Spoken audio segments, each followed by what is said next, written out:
EVs might have been the future of the industry, but this new engine will be the end of them. Imagine cruising down the street in your shiny new ride, and everything feels different: no rumbling engine, no exhaust fumes, just pure, clean power. Sounds like science fiction, right? Or an EV. Well, GM's about to make this a reality, and it's going to be better than electric engines. It is more convenient, cheaper, and, most of all, greener. How? Well, it uses air as a power source. And works similar to ICEs, which means the transition wouldn't be that hard.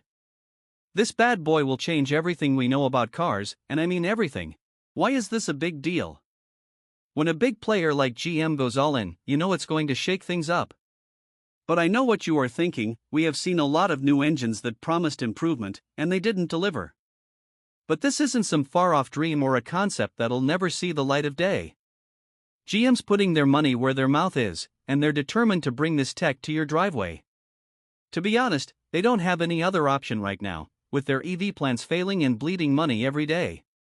This is a make-it-or-break-it moment for them. But the good thing is that this nifty piece of engineering operates on a pretty straightforward concept, using compressed air to make pistons do their magic. First up, let's talk about air compression. The first process is sucking in air into a compression chamber, pumping up the pressure until it's ready to unleash its power. This is very much like packing a suitcase tightly until you can barely zip it up. Intense, right? And once all that air is cozied up in the chamber, it's time for a party. When the pressure hits that sweet spot, it bursts free, shoving the piston outward with a burst of energy. This magic moment turns the potential energy of the pressurized air into kinetic energy, a fancy way to say it gets things moving. Imagine letting go of a tightly held balloon. The rush of air is just that exhilarating. Now, when the piston pushes out to do its job, it doesn't just hang out there. After doing its duty, the piston has to make its grand return for another cycle, right?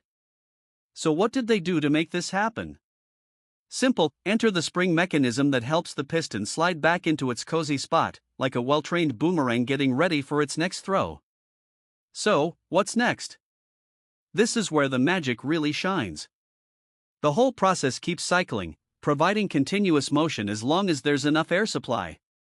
It's like a never-ending game of tag, but with air as the star player. Who knew something so simple could work out so effortlessly? It really makes you wonder why no one has ever tried it before, but they actually have. Ready for a mind-blowing fact?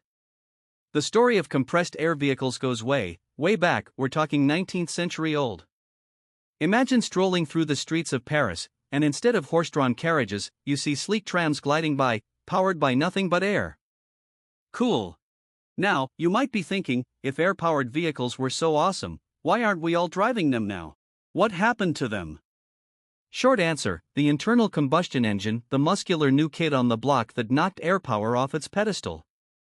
But some people didn't just lose hope yet. In the early 2010s, Peugeot made something incredible.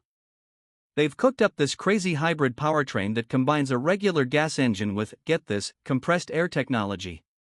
They called it hybrid air, and they showed it off in a tricked-out Peugeot 2008 crossover.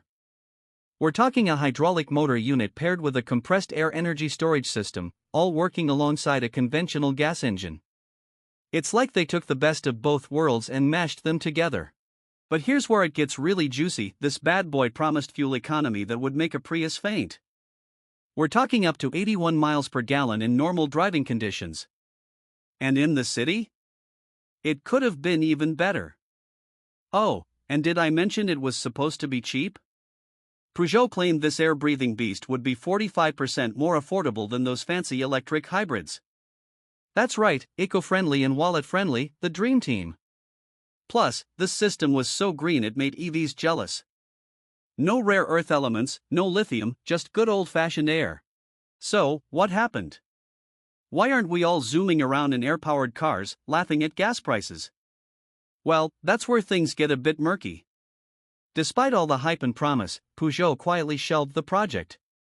It's like they threw a massive party, got everyone excited, and then ghosted us all. Not cool.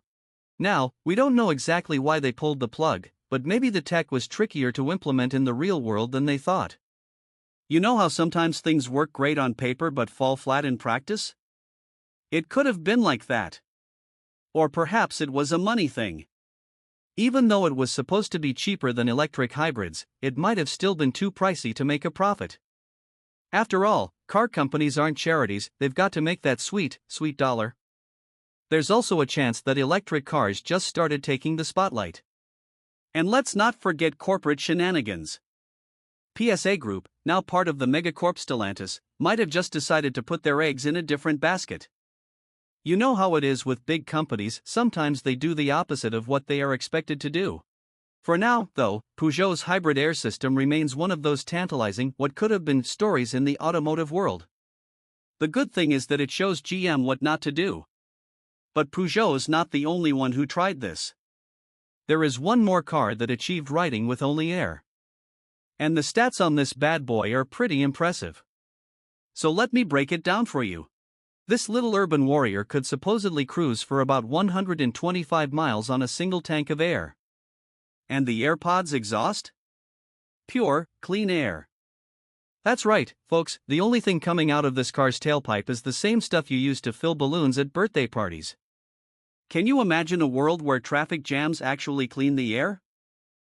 And get this, it could reach speeds of up to 43 miles per hour. Okay, so you won't be winning any drag races, but it's perfect for zipping around the city and making all your fossil fuel burning neighbors green with envy. And you know how annoying it is to wait for your electric car to charge? Well, the AirPod was supposed to take just a few minutes to refill. And just like Peugeot, Tata claimed this air-powered wonder would be way cheaper to make and maintain than your average gas guzzler or even an electric car. It's like they found the holy grail of affordable, eco-friendly transportation. So, with all these amazing features, why aren't we all cruising around in AirPods right now? Well, as with any groundbreaking idea, there were a few bumps in the road. For starters, compressed air just doesn't pack the same punch as gasoline or batteries when it comes to energy density. It's like trying to power your house with a hamster wheel, cute idea, but not exactly practical. Then there's the whole infrastructure issue. Sure, air is everywhere, but those high-pressure filling stations? Not so much. It's kind of like inventing an amazing new ice cream flavor but forgetting to make the cones. You've got a great product but no way to deliver it to the masses. So what's so special about this one? Now we all know that it is not a new concept, but GM's turbocharged it for the 21st century. You see, GM's not just recycling old ideas, they're innovating like there's no tomorrow. First up, let's talk about their turbocharging trick. GM's cooked up these high-pressure air tanks that are so powerful, they're giving traditional gas engines a run for their money, and they've turned the entire car chassis into one giant air tank. It's like they've taken the think outside the box mantra and applied it to the whole dang car. Now, you might be thinking, won't all that pressurized air turn my car into a rolling bomb? That's a good question, but GM's got that covered with some seriously incredible materials. They're using something called fiber-reinforced thermoplastics, which is just a fancy way of saying really strong, really light plastic. It's the same stuff they use in those insane racing cars that look like they're going a million miles an hour even when they're standing still.